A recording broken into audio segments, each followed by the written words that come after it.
रहा है कि क्या कुछ बात हुई है, किस वजह से आपने सीज फायर किया है, चाहे जो भी समस्या हो। जब पूरा विपक्ष आपके साथ में खड़ा है, हम जो मांग कर रहे हैं, विपक्ष ये कह रहा है कि हम ये मांग कर रहे हैं कि भाई विशेष सत्र बुलाया जाए या फिर सर्वदलीय बैठक हो, और उसमें हम भी जो है चाहते हैं कि भैया क्या कुछ है, हम आपका साथ देना चाहते हैं, लेकिन आइए तो सही, विशेष सत्र बुलाइए। क्या लगता है कि बुलाना? देश को जानने का हक है सर, पूरे देश को जानने का हक है कि हुआ क्या। एक एक देशवासी इस टाइम सरकार के साथ था, सरकार के सहयोग में खड़ा हुआ था, तन मन धन से खड़ा हुआ था। तो क्या देशवासियों को जानने का ये हक नहीं है कि हुआ क्या, क्या हुआ? और विशेष सत्र की बात करी जाए, 1962 का युद्ध हुआ था, जिनकी बात ये बार बार कहते हैं वाजपेयी, हमने ऐसा करा वैसे करा, नेहरू जी को लगातार कोसने वाले काम करते हैं।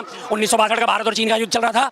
युद्ध चलते चलते बीच में अटल बिहारी वाजपेयी जी ने विशेष सत्र की मांग उठाई थी, नेहरू जी ने विशेष सत्र आहूत करा था, और उसमें संसद में पूरे सारे जवाब दिए गए थे। जितने भी सवाल थे, जितने भी उनकी समस्याएं थी, सबका निराकरण करा गया था। क्योंकि देश को जानने का हक है कि हमारे देशवासी क्या, एक एक देशवासी को, हमने जिनके हाथों में सेना कमान सौंपी है, नेतृत्व सौंपा है, वो हमारे लिए क्या कर रहे हैं, क्यों जानने का हक नहीं है? हर एक को जानने का हक है। लोकतंत्र है, जनता के लिए, जनता के द्वारा जनता का, सीधी सी बात है। तो तीनों तरफ जनता आती है, तो जनता को जानने का क्यों नहीं है? बताना जाना चाहिए क्या करा, क्या परिस्थितियां थी। जब हम जीत चुके हैं, जीत के करीब पहुंचे हुए हैं, कमर तोड़ने को हम उनके तैयार हैं। 2-4 दिन और हमला चलता है, ये मैं बार बार बात याद करता हूँ अमित शाह जी की।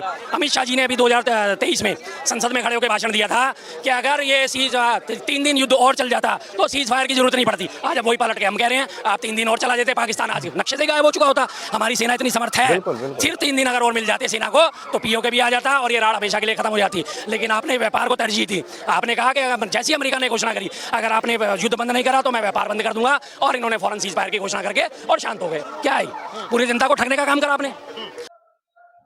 बिल्कुल बात सही है। मतलब विशेष सत्र बुलाना चाहिए ताकि लोगों को, जनता को ये पता हो सके कि हुआ क्या है, आखिर सीज फायर का मतलब क्यों हुआ है, किस वजह से हुआ है।